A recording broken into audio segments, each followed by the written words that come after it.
हनुमान जी महाराज कब उदास हुए हैं? जब उन्होंने अशोक वाटिका में जगत जननी मां जानकी का दर्शन किया। और कंडीशन क्या थी? कंडीशन है कृष्ण शीस जटायिक बैनी, कृष्ण शीस जटायुक बैनी, कृष्ण शीश जटायिक बैनी, कृष्ण शीस जटायुक बैनी, जपत हृदय रघुपति गुण श्रेणी, जपत हृदय रघुपति गुण श्रेणी, जपत हृदय रघुपति गुण श्रेणी, जपत हृदय रघुपति गुण श्रेणी, कृष्ण शीश जटायिक बैनी। जटा शब्द आया, किसी पुरुष के केश उलझ जाएं और जटा में परिणित हो जाएं, विचार करने की जरूरत नहीं है। और महात्माओं के केश अगर जटा में बदल जाएं तब तो बिल्कुल ही विचार नहीं करना है, महात्मा है वो तो। क्यों भाई? और जटा जूट वाला साधु तो और ही अच्छा लगता है, दर्शनीय लगता है। और एकदम खपर घुपड़ चट हो तो लगता, अगर तिलक न लगाए हो तो कोई कहे कि पिंडदान करके आ रहे।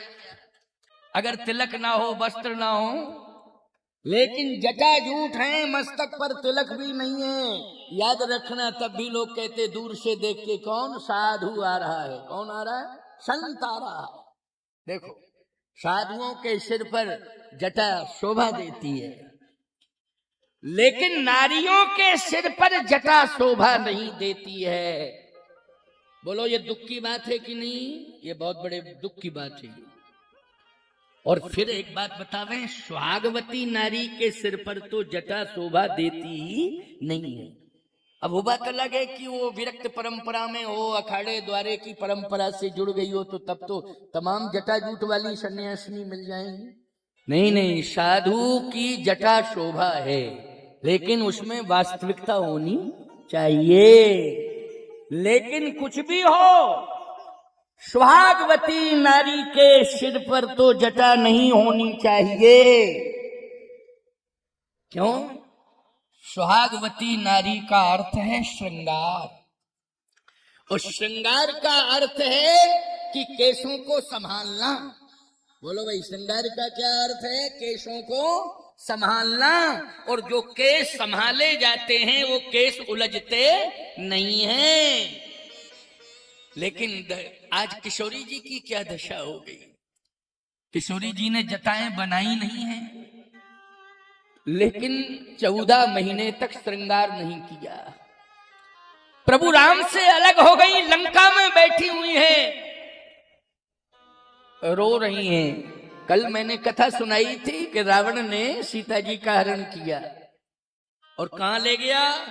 लंका में, अशोक वाटिका में। अशोक वाटिका में स्थापित किया। 14 महीने तक किशोरी जी ने श्रृंगार नहीं किया। अब माताएं प्रश्न कर सकती हैं कि महाराज जी, अगर पति है संसार में तो श्रृंगार करना चाहिए, श्रृंगार करना चाहिए।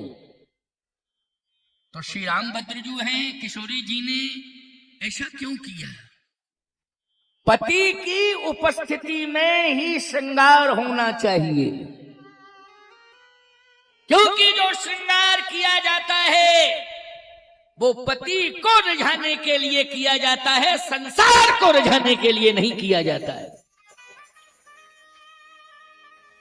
इसलिए पति की उपस्थिति में विशेष श्रृंगार करना चाहिए, नहीं सामान्य श्रृंगार में ही रहना चाहिए। अगर पति उपस्थित नहीं है तो श्रृंगार तो करना चाहिए, लेकिन सामान्य श्रृंगार होना चाहिए। जैसे मस्तक पे सिंदूर होना चाहिए, पति भले ही दूर चला गया हो, नित्य होना चाहिए ये। और मंगल सूत्र होना चाहिए, पति भले ही दूर चला गया हो। लेकिन विशेष श्रृंगार तो तब होना चाहिए जब पति उपस्थित हो। ये बात साधु कहेगा और किसी की हिम्मत नहीं है कहने की, साधु ही कह सकता है। पूरी दुनिया मेरी बात सुन रही है। खैर, देश के अलावा जो लोग सुन रहे होंगे, हिंदुस्तानी परिवार, अगर हिंदू संस्कार वहां होंगे सनातन के, तो वहां भी वो हिंदू सनातनी श्रृंगार कर रही होंगी, हमारी बहन बेटियां जो रह रही होंगी। और नहीं तो हमने ये देखा है कि पाश्चात्य सभ्यता भारत की नारियों को प्रभावित कर रही है। भारत की नारियों को पाश्चात्य सभ्यता प्रभावित कर रही है। लेकिन श्री जानकी जी ने आर्यावर्त की कुलवधू है, इक्ष्वाक वंश की कुलवधू है, आर्यावर्त की बेटी है, वो मां है। उन्होंने विदेशी सभ्यता को नतमस्तक कर दिया लंका में, श्री किशोरी जी ने अपने प्रभाव से। लेकिन आज पश्चिमी सभ्यता हमारी बहन बेटियों को प्रभावित करे, ये दुख की बात है। क्या रामायण सुनती हो, क्या रामायण को पढ़ती हो, समझ में नहीं आता है। अगर रामायण को ठीक से आज का प्रसंग सुन लो और इस पर विचार करना पड़ेगा, और ये मेरे शब्द जो है हृदय में, अंतःकरण में रखने पड़ेंगे। जब भी कोई ऐसी चुनौती आए तो इन शब्दों पर विचार करना पड़ेगा। इन शब्दों के माध्यम से आपको अपने धर्म और सत्य की रक्षा करनी पड़ेगी। आइए, श्री किशोरी जी को देखा हनुमान जी ने, यहां दुखी हो गए। क्यों? जटाएं, ये जटाएं सुहागवती नारी के मस्तक पर शोभा नहीं देती है, बोलो भाई। लेकिन समस्या ये है कि पति दूर है और लंका में है, पति की अनुपस्थिति में श्रृंगार कैसे करें? अरे इन केशों की बात छोड़ो, सीता जी ने तो लंका में जब पहुंची तो ना तो वहां का फल ग्रहण किया, ना जल ग्रहण किया। 14 महीने तक जल भी नहीं ग्रहण किया, बिना फल बिना जल के रही हैं 14 महीना। इसलिए शरीर हनुमान जी महाराज को बिल्कुल दुर्बल दिखाई दे रहा है। माता जानकी का एकदम दुर्बल, कितना दुर्बल है, दुखी। यहाँ स्पष्ट है कि दुखी नहीं, परम दुखी, मानी परम में पूर्णता का परिचायक है परम शब्द, यानी इसके आगे कुछ नहीं। यानी परम प्रसन्न हो तो प्रसन्नता की पराकाष्ठा, परम दुखी हो तो दुख की पराकाष्ठा। यह है परम। परम दुखी भा पवन सुत देख जानकी दी। हनुमान जी इतने दुखी कभी नहीं हुए हैं जितने आज दुखी हो गए। क्यों? शरीर कृश है और केश जटाओं में परिणित हो गए हैं, टप टप आंसू गिर रहे हैं और भूमि का दर्शन कर रही हैं। बस एक ही शब्द सुनाई दे रहा है, करुणा निधान, करुणा निधान, करुणा निधान, करुणा निधान।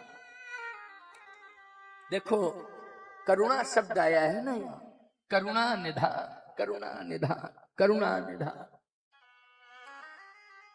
हनुमान जी ने कहा, श्री जानकी जी करुणा निधान, करुणा निधान, करुणा निधान कह रही थी, तो हनुमान जी ने कहा कि यही नाम मैं भी बोलूं, सत्य शपथ करुणा निधान की, रामदूत में मात जानकी। तो जानकी जी ने कहा करुणा निधान शब्द तो कोई जानता ही नहीं है मेरे अलावा, क्योंकि ये करुणा निधान शब्द गौरा जी ने दिया था पुष्प वाटिका में। तो किशोरी जी ने कहा ये पुष्प वाटिका का शब्द अशोक वाटिका में कैसे आ गया? क्यों भाई, ये पुष्प वाटिका का मन जाहिरा, चो मिले सोबर सहज सुंदर सांवरो, करुणा निधान सुजान शील स्नेह जानत रावरो। ये तो पुष्प वाटिका का शब्द है, लेकिन ये अशोक वाटिका में कैसे सुनाई दे रहा है? और ये बड़ा गोपनीय शब्द है, लेकिन आज ये प्रकट कैसे हो गया? क्यों भाई, ये गोपनीयता भंग कैसे हुई है? और याद रखना, ध्यान से मेरी बात को सुनना, अगर दो व्यक्तियों में कोई गोपनीयता है और दो के अलावा अगर तीसरा गोपनीयता का मर्म यदि समझ रहा है और वो प्रकट कर रहा है, तो निश्चित है कि दो में से किसी एक ने गोपनीयता भंग की है। क्यों भाई? एक ने। अब उस एक में कौन है? किशोरी जी को दिया था गौरा जी ने करुणा निधान शब्द, और बार बार श्री किशोरी जी राम जी को करुणा निधान करुणा निधान करुणा निधान कह करके पुकारती हैं। तो राम जी ने कहा कि जानकी किशोरी, ये शब्द किसने बताया तुम्हें कि करुणा निधान कह करके मुझे संबोधित किया करो? कहा गौरा मैया ने। अच्छा, गौरा मैया ने।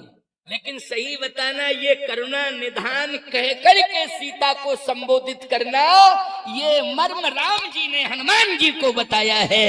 इसलिए सत्य शपथ करुणा निधान की, सत्य शपथ करुणा निधान की। और श्री किशोरी जी श्वासाओं से यही करुणा निधान करुणा निधान करुणा निधान करुणा निधान। जानकी जी ने कहा कि रामदूत हो, लेकिन शपथ क्यों खा रहे हो? ये शपथ नहीं खानी चाहिए। कसम जिसको कहते हैं कसम, ये कसम खाने की परंपरा अच्छी नहीं है ना? कसम खाने की परंपरा अच्छी नहीं है, और कसम वही लोग खाते हैं। अगर कोई कहे मैं कसम खा के कहता हूं तो समझ लेना पक्का झूठा है, पक्का झूठा है, नंबर वन का, ये समझ लेना है नहीं। जो कसम कसम फला, गंगा कसम, हनुमान जी की कसम, कन्हैया की कसम, तुम अपनी कसम क्यों नहीं खाते हो? अपने बाप की कसम खाओ, घर भर की कसम खाओ। ये देवी देवताओं को क्यों लपेट रहे हो? खबरदार, अगर तुम्हें अपनी बात की पुष्टि करना है तो देवी देवताओं को दूर कर दो कसम से। बाकी और किसी का तुम आधार ले लो, हमें कोई दिक्कत नहीं है, लेकिन हमारे देवी देवताओं का आधार मत लो। ये बिल्कुल गलत बात है। इतना सस्ता समझ रखा है तुमने कि देवी देवताओं की कसम खा जाते हो। मतलब इससे ये हो जाएगा कि हम हरिश्चंद्र के बाप हैं, सत्य बोल रहे हैं और झूठ है पक्का। किशोरी जी ने कहा कि राम भक्त हो आप, लेकिन कसम की बात कर रहे हो, सत्य शपथ करुणा निधान की, सत्य शपथ, शपथ खा के कह रहा हूं। हनुमान जी ने कहा मैया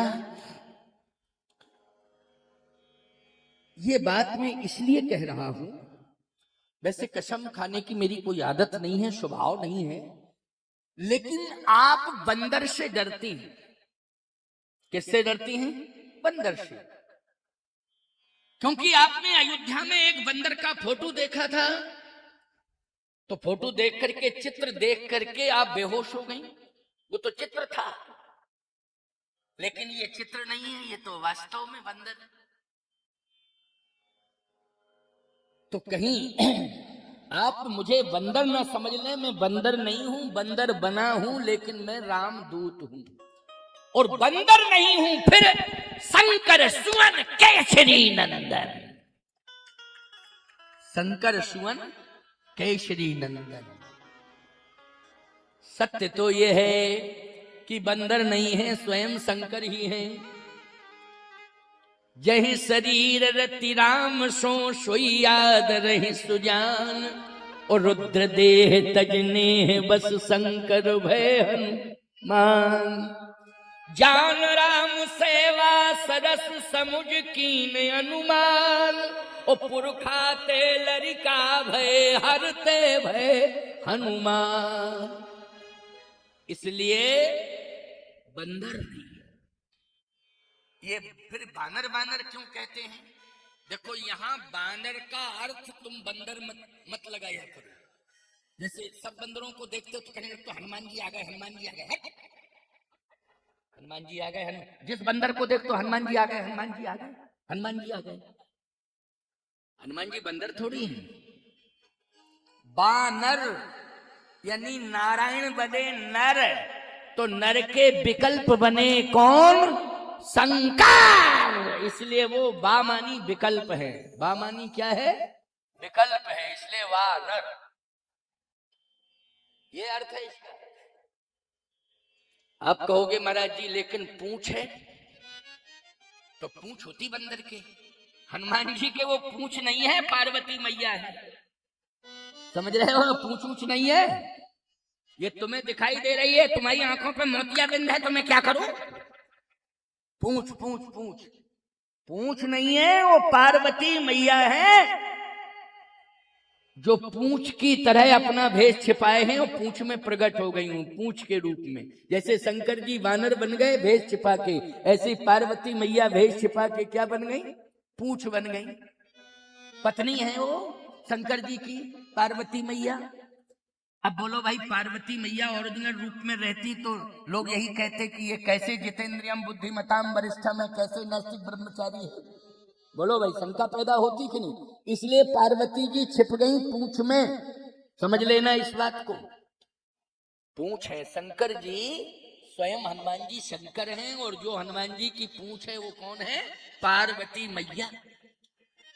आपको एक बात बता दें, हर आदमी के घर में पति की पूंछ नहीं, पत्नी की पूंछ, पत्नी पूंछ।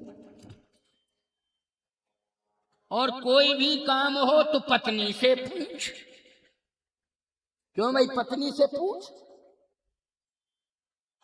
कोई बात नहीं, तुम्हें सम्मान तो मिल रहा है, इसके बाद भी तुम राजी नहीं हो, प्रसन्न नहीं हो। प्रसन्न रहा करो। ये गृहस्थ जीवन में घटनाएं घटती रहती हैं, परेशानियां आती रहती हैं, हानि लाभ चलता रहता है, लेकिन उदास मत हुआ करो, और ना अपने पति को ना अपने बच्चों को उदास किया करो।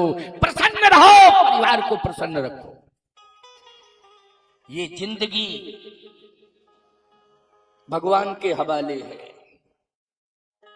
ये डॉक्टर के हवाले नहीं है, याद रखना। किसके हवाले है? भगवान के हवाले है। इसलिए भगवान के हाथ में है, जब तक वो चाहेगा तब तक तुम लोग रहोगे यहाँ, जब तक वो, और जब नहीं चाहेगा तो कोई भी डॉक्टर तुम्हें सुरक्षित नहीं कर पाएगा, जाना पड़ेगा।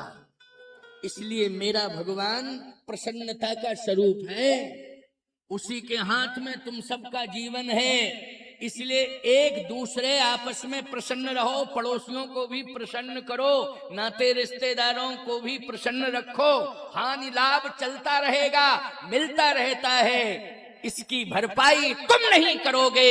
यदि कोई हानि हो गई है तो परमात्मा भरपाई करेगा। इसके लिए विश्वास रखने की आवश्यकता है। किसके विश्वास की आवश्यकता है? लेकिन कभी भी साहस नहीं तोड़ना चाहिए, साहस को कभी मत तोड़ना। आज देखिए आप, हनुमान जी का ये जो प्रसंग और माँ जानकी से वार्ता हो रही है, और किस प्रकार से हनुमान जी की और माँ जानकी मैया की वार्ता हो रही है, और उसमें क्या सार निकल के आ रहा है। आज ध्यान से सुनो इसको, क्योंकि ये सप्त दिवसीय राम कथा का विश्राम दिवस है। चूंकि हमें तो रात भर चलना पड़ेगा, और दिन में फिर हम शाम तक पहुंचेंगे अमरकंटक, है ना? और कथा कहेंगे, कल कथा कहेंगे, कोई छोड़ेगा नहीं, मंच पे बैठाएगा। महाराज आप देर हो गई, अब क्या बतावे, जल्दी चलो, जल्दी चलो, जल्दी चलो, जाना पड़ेगा, बोलना पड़ेगा। एक भी दिन गैप नहीं रहता है, लगातार यात्राएं रहती हैं। जवान ड्राइवर समय के पहले बूढ़े होके घर में पड़े हैं, और हम जम के क्यों बनेंगे? हमारी गाड़ी के ड्राइवर जो है क्योंकि रात दिन चलते हैं, क्या किया जाए, लेकिन बाबा है शायद है, कोई दिक्कत नहीं, आनंद है। समझ रहे हो कि नहीं? इसलिए आओ, ध्यान से सुनो। न रहो न निराश करो मन को, निराशावादी नहीं बनो, आशावादी बनो। सबसे कह रहा हूं मैं, जितने भी यहाँ अबाल वृद्ध नर नारी बैठे हैं, सभी से, बच्चों से भी कह रहा हूं, युवाओं से कह रहा हूं, आशावादी बनो, निराशावादी मत बनो। हनुमान जी ने कहा कि मां, करुणा निधान की शपथ का अर्थ यह है कि आप बंदर को देख करके, चित्र देख के डर जाती हैं, लेकिन मेरी जो आकृति आपको दिखाई दे रही है, इसकी सत्यता को मैं सत्यापित कर रहा हूं कि रामदूत जो है बंदर नहीं है, रामदूत तो सुंदर होता है। इसलिए मैया, मैं शपथ खा के कहता हूं कि मैं रामदूत हूं, इस रूप पर ध्यान मत देना। श्री जानकी जी ने कहा, तुम्हारी वाणी में जो जादू है और जो प्रभाव है, एक एक शब्द में प्रभाव उत्पादकता है। मैंने ऐसी वाणी की प्रभाव उत्पादकता अभी तक कहीं नहीं सुनी, किसी से नहीं सुनी। ना तो मिथिला में, मेरे पिताजी बड़े ज्ञानी विज्ञानी हैं, तो वहां भी सत्संग बहुत हुआ, लेकिन किसी संत की वाणी से ऐसी दिव्यता नहीं आई। मिथिला के अलावा अयोध्या में भी 12 साल तक मैंने कथाएं सुनी हैं, लेकिन ऐसी दिव्यता, भव्यता और प्रभाव उत्पादकता किसी की वाणी में मुझे नहीं सुनाई थी, न सुनने को। 11.5 साल तक मैंने कहां बैठ मुनिगण सहित नित्य सिय राम सुजान सुनहि कथा इतिहास सब आगम निगम पुराण। 11.5 साल चित्रकूट में कथा सुनी, लेकिन ऐसी वाणी में किसी ने हमको सुनाया ही नहीं। न ऐसी दिव्यता, न ऐसा ज्ञान विज्ञान की प्रभाव उत्पादकता मेरी दृष्टि में नहीं आई, न मेरे कानों में पड़ी। इसका मतलब यह है कि आप वक्तृत्व कला विशारद हैं। ये सीता जी ने प्रमाण पत्र दे दिया, डिग्री दे दी हनुमान जी को। क्या? वक्तृत्व कला विशारद। इसलिए वाल्मीकि रामायण में हनुमान जी को वक्तृत्व कला विशारद कहा है। बोलो, ये डिग्री किसने दी है हनुमान जी को? जल्दी बोलो। श्री किशोरी जी ने दी है। इसलिए प्रभु राम ने मंत्र दिया है, राम जी तो गुरु हैं ही, लेकिन किशोरी जी ने जो ज्ञान को श्रवण करके, योग्यता देख करके जो डिग्री दी है, वक्तृत्व कला विशारद। इसलिए श्री जानकी मैया मां तो है ही, लेकिन हनुमान जी के गुरु के रूप में श्री जानकी मैया आज प्रतिष्ठापित हो रही हैं। राम जी भी हैं और गुरु, और श्री किशोरी जी भी गुरु हैं, और राम जी पिता हैं और किशोरी जी माता भी हैं। लेकिन एक बात बताओ, क्या मुझे यहां कब तक रहना पड़ेगा? तुम ही बताओ, कब तक रहना पड़ेगा? हनुमान जी बोले, घबराइए नहीं, कछुक दिवस जननी धर धीरा। कछुक दिवस, थोड़े समय तक। वैसे माता जी ऐसी कोई बात नहीं है। अब ही माँ तुम्हें जाऊं लवाई,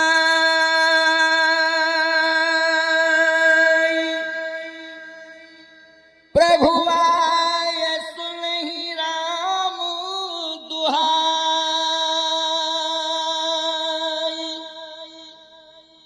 अब ही माँ तुम्हें जाऊं लवाई, प्रभु आयु सुनहि राम दुहाई। लेकिन प्रभु की आज्ञा नहीं है,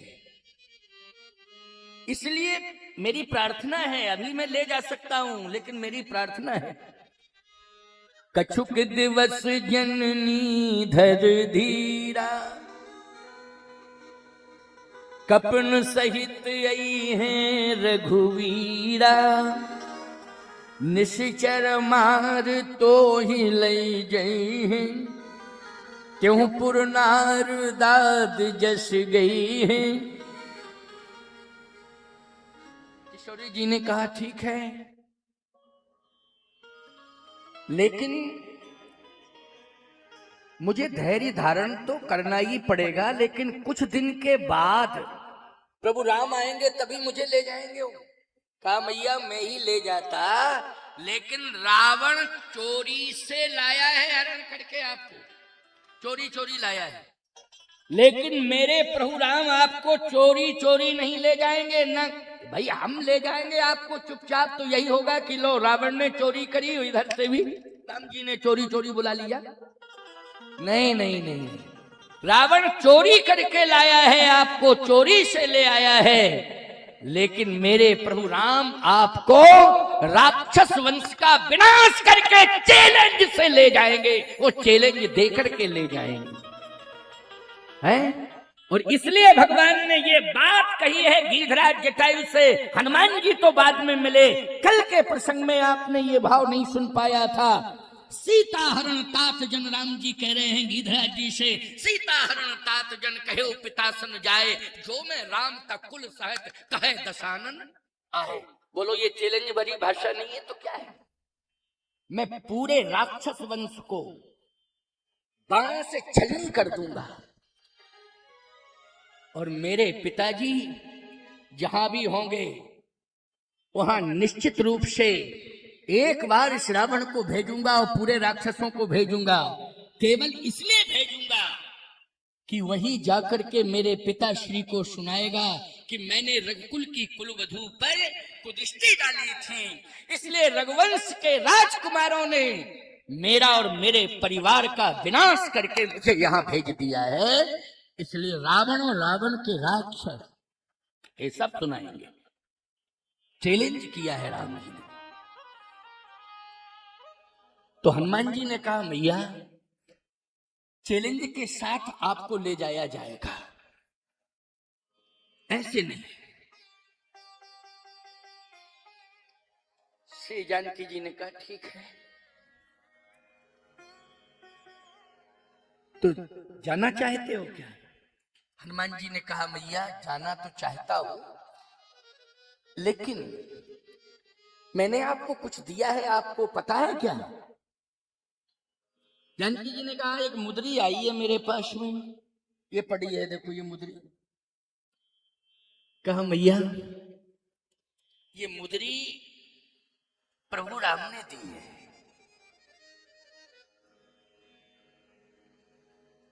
हनुमान जी ने कहा मैया प्रभु राम ने मुद्री दी है, इससे सिद्ध हो गया कि मैं राम भक्त हूं, प्रभु राम के पास से आया हूं, ये पुष्टि हो गई।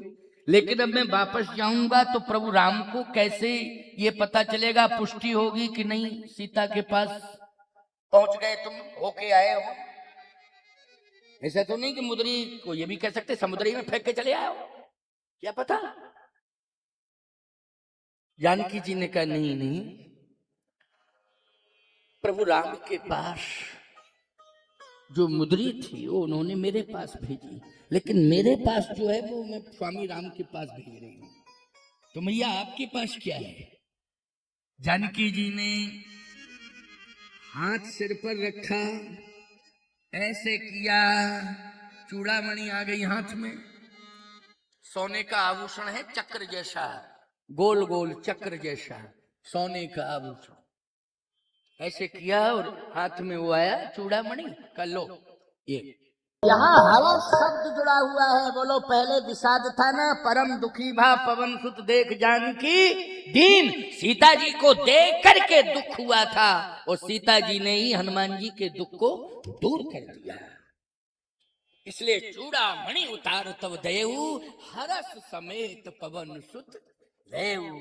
अच्छा शर्मा जी भी आ गए हैं, हाँ चलो ये शर्मा जी आ गए हैं, सपत्नी का है, ये हमारे गजराज कहाँ गया, ये बैठे, ये सब जो है द्वारिकाधीश भगवान यानी द्वारिकापुरी में जो कथा होने जा रही है, जगन्नाथपुरी में भी कथा होगी और रामेश्वरम में बद्रीनाथ में, ये उसके अध्यक्ष हैं। हमारे शिष्य हैं, कथा सुनने आए, भगवान की बड़ी कृपा है। गजराज भी ये बहुत बड़े सहयोगी हैं, है ना।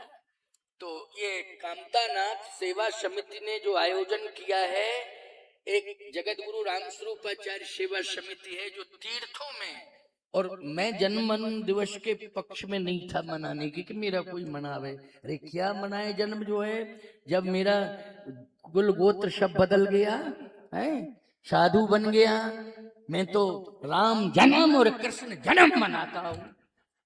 लेकिन पीछे ही पड़ गए ये लोग कि नहीं महाराज जी हम तो मनाएंगे, जन्मदिन मनाएंगे। कहने का शर्त है तीर्थ में, धाम में कथा के माध्यम से मनाओ। क्यों भैया, यही बात कही थी नहीं, कथा के माध्यम से मनाओ जन्मदिन, तो मेरा जन्मदिन मनाना, वैसे नहीं। इसलिए संकल्प लिया है, लाखों रुपया खर्च करते हैं, बड़ा सुंदर प्रबंध करते हैं और बहुत ही सुंदर व्यवस्था के साथ में। अभी बद्रीनाथ में हुआ, रामेश्वरम में हुआ, इसके बाद अब द्वारिकापुरी में जन्मदिन मनाया जाएगा, वो अगस्त में होगा। और हम 10 अगस्त से 24 अगस्त तक हार्वर्ड यूनिवर्सिटी अमेरिका में कथा कहेंगे, रहेंगे वहां से लौटने के बाद हम सीधे चले जाएंगे कहां, द्वारिकापुरी में कथा कहने जन्मदिन। इस तरह से आशीर्वाद है, बहुत आशीर्वाद। बैठ जाओ। हमने कोई देखो सूचना नहीं भेजी थी इन लोगों ने, मैंने सूचना, श्रद्धा की बात है, आए वो ये भी सब। अच्छा ये देखो कामतानाथ का पंडा आ गया, इसने कहा पहला जन्मदिन की परंपरा आगरा ने डाली, पीएस गार्डन में मना था। चलो अच्छी बात है। कोठी मीना बाजार, अच्छा कोठी मीना बाजार से शुरू हुआ था, हमको याद नहीं था, लेकिन बहुत अच्छी बात है। तो आगरा भी तो ब्रजभूमि में आता है, कोई साधारण है क्या, किस में आता है बोलो भाई, ये ब्रजभूमि है कि नहीं, ब्रजभूमि में आता है, इसलिए ये आगरा आगरा आगरा रजिस्टर रिकॉर्ड है, लेकिन ये आगरा नहीं, ये तो ब्रजधाम है मेरी दृष्टि में, क्योंकि 84 कोष में ब्रजभूमि है। बोलो है कि नहीं, 84 कोष में ब्रजभूमि है। इसलिए भैया आप लोगों को भी बहुत बहुत साधुवाद है। तो सारा शब्द आया, इसका मतलब है कि विषाद दूर हो गया। क्या दूर हो गया, विषाद। क्या आ गया, हर्ष आ गया। सीता जी ने हर्ष दे दिया। याद रखना, आप भगवान के पास जाते हो अपना दुख लेके जाते हो, लेकिन जब दर्शन करते हो तो भगवान आपके दुख को दूर कर देता है, प्रसन्नता दे देता है। क्यों भाई, प्रसन्नता दे देता है। अब भगवान क्या ले रहा है इस चक्कर में मत पड़ो, लेकिन तुम्हें तो वो प्रसन्नता दे रहा है, ये भाव है। क्यों भाई, है भाव कि नहीं, प्रसन्नता दे रहा है। आज प्रसन्न मन से हम लोग कथा सुन रहे हैं, लेकिन प्रसन्नता जो आई है उसमें प्रतीक कौन बना, बोले चूड़ामणि बन गई प्रतीक। बोलो प्रसन्नता की प्रतीक कौन बन गई है, चूड़ामणि। यानी चूड़ामणि दी तभी हर्ष समेत पवन सुतलय, हर्ष समेत पवन सुतलय, हर्ष शब्द आया है। ये हर्ष शब्द बहुत महत्वपूर्ण है। अच्छा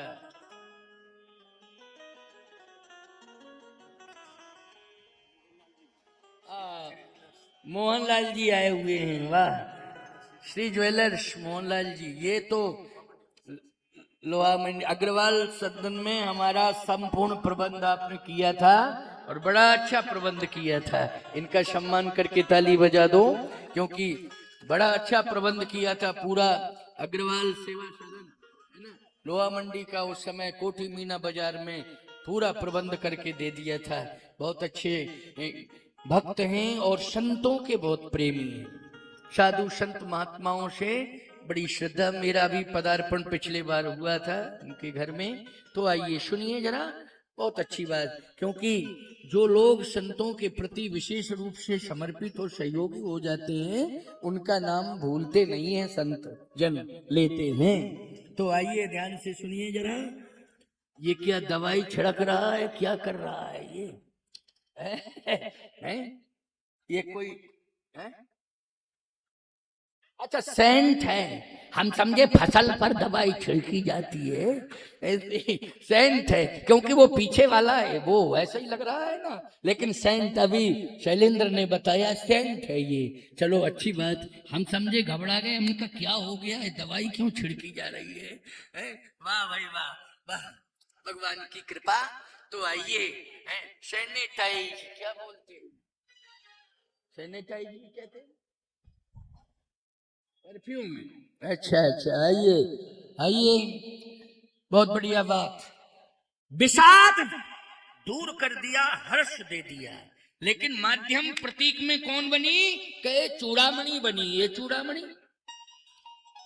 चूड़ामणि क्या है, हम लोगों को भी इसका अर्थ समझना है। ये चूड़ामणि सिर का आभूषण है। जैसे मंगल सूत्र को महिलाएं अपने गले में धारण करती हैं, वैसे ही श्रृंगार में चूड़ामणि को सिर में जो जूड़ा बांधा जाता है उसमें धारण करती हैं, इसलिए इसको चूड़ामणि कहते हैं। जूड़े में वो चक्र की तरह होता है। प्यारे श्री किशोरी जी ने हनुमान जी को क्यों दे दिया, हनुमान जी को दे दिया, और सारे आभूषण जो है दिए थे, गिरा दिए थे, डाल दिए थे कहां, किष्किंधा प्रवसन पर्वत पर, जहां सुग्रीव रहता था। ये सुग्रीव ने बताया था कि राम राम हा राम पुकारी, वो हमें देख दीनऊ पटदारी। तो पटदारी का अर्थ है कि जो पट में सीता जी ने आभूषण, स्वर्ण आभूषण थे वो सब डाल दिए थे, लेकिन चूड़ामणि नहीं डाली। चूड़ामणि अपने साथ ले गई हैं सीता जी। ये चूड़ामणि भगवान के पास पहुंचा रही हैं। क्यों पहुंचा रही हैं, चूड़ामणि उतार तब दयऊ, हरस समेत पवन सुत लेऊ। हनुमान जी ने कहा मैया प्रसन्नता तो हो रही है, ले जा रहा हूं, और इसको स्वामी राम को दे दूं। कहा राम जी को हाथ में नहीं देना, प्रभु राम स्वामी राम के हाथ में नहीं देना, फिर कहा चरणों में डाल देना। लेकिन भगवान राम ने क्या कहा था, हनुमान ये मुद्री सीता के हाथ में दे देना। किसमें, सीता के हाथ में देना। लेकिन क्या करें, कपि कर हृदय विचार, दीन मुद्रिका दार तब, जब अशोक अंगार लीन हरस उठकर गए। यानी कर्मणि हाथ से सीता जी ने वो मुद्री ली, लेकिन कहा हाथ से मुद्री ली है, इसका मतलब क्या हुआ, और चरणों में चूड़ामणि डाल देना, इसका अर्थ क्या हुआ, इसका अर्थ यह है कर का भूषण राम दे। ये मुद्री जो है उंगली में पहनी जाती है, हाथ की उंगली का आभूषण होता है मुद्री। कर का भूषण राम दे, मानो बरद हस्त दे दीन। मुद्री पहुंचा करके भगवान ने सीता जी को आशीर्वाद पहुंचाया है। सीता जी के पास क्या आशीर्वाद, क्योंकि ये हाथ का आभूषण है, और आशीर्वाद किससे दिया जाता है, हाथ से दिया जाता है आशीर्वाद। अच्छा प्यारे, प्रणाम कैसे किया जाता है, चरणों में सिर रख दिया जाता है। बोलो भाई, एक बात आपको बता दें, शिष्य को गुरु के चरणों में जब प्रणाम करे तो मस्तक रखना चाहिए, भगवान के चरणों में प्रणाम करे तो साष्टांग प्रणिपात करना चाहिए, गुरु को साष्टांग प्रणिपात करना चाहिए, लेकिन नारी को केवल सिर रखना चाहिए। ये मर्यादा है, समझ रहे हो ना, क्या सिर रख, साष्टांग नहीं, केवल सिर रखना चाहिए। पुरुषों के लिए साष्टांग की परंपरा है, लेकिन महिलाओं के लिए सिर रखने की परंपरा है। और अन्यथा मत लेना, सीता जी ने भी आज चूड़ामणि दे करके ये कहा है हनुमान जी से कि आप ये चूड़ामणि हाथ में मत देना, श्री राम भद्रजू राघव जी मेरे स्वामी के चरणों में रख देना। अब जैसे ही चरणों में रख दोगे तो मेरा प्रणाम पहुंच जाएगा। मैं चूड़ामणि के माध्यम से अपने स्वामी प्रभु के चरणार बिंदों में अपना मस्तक रख रही हूं। चूड़ामणि के माध्यम से ये संकेत मिल रहा है। बोलो मिल रहा है कि नहीं? तो सीता जी ने भी प्रणाम की परंपरा में प्रभु राम के चरणों में सिर रखा है, क्योंकि पति है और भगवान भी है और पति भी है। लेकिन तुम पति को प्रणाम कैसे करती हो? पहले तो करती ही नहीं। सही बात तो यही है। और करती हो तो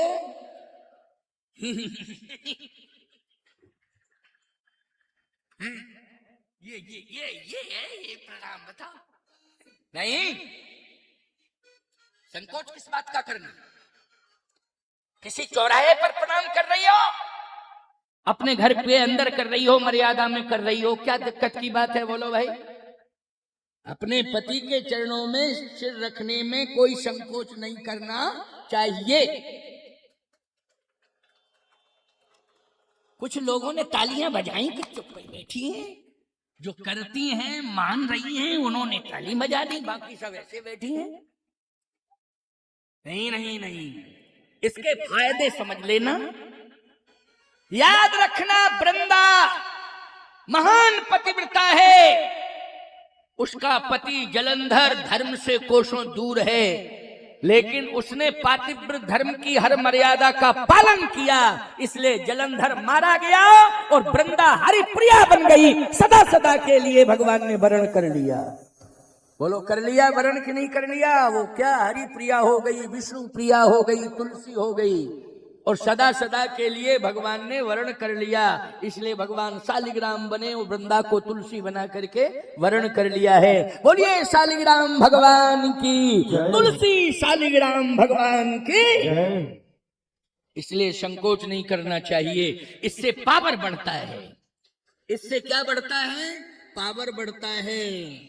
पत्नी के जीवन का पातिव्रत धर्म सुदृढ़ होता है और इससे परमात्मा प्रसन्न होता है और सनातन धर्म पुष्पों की वर्षा करने लगता है कि तुम मर्यादा का पालन कर रही हो, इसलिए खुशियां छा जाती हैं। संकोच करने की कोई आवश्यकता नहीं। अब जितने पति बैठे सब खुश हो रहे। महाराज ने बहुत ही अच्छी बात कही थी। रोज रोज टेंशन होता था, लेकिन महाराज जी ने बहुत ही बढ़िया बात कह दी। लेकिन याद रखना, ऐसे नहीं। अगर तुम चाहते हो कि मेरी पत्नी तुलसी बन जावे, तो तुम्हें याद रखना राम और शालिग्राम की मर्यादा का पालन करना पड़ेगा, तभी ये लाभ प्राप्त हो पाएगा, वरना हाथों में कुछ नहीं लगेगा। इसलिए राम और शालिग्राम की मर्यादा का, परंपरा का पालन करो। शुद्ध सात्विकी विचारधारा बना करके चलो। दोषों को शनै शनै शनै शनै दूर करो और अपनी मर्यादा का परिपालन करो और अपने परम लक्ष्य को प्राप्त करो। आज हनुमान जी से श्री किशोरी मैया ने कहा तो चूड़ामणि हनुमान जी ने ले ली और सोच लिया कि जैसा मैया कह रही है वैसा ही मैं करूंगा। कह रही चरणों में रख देना।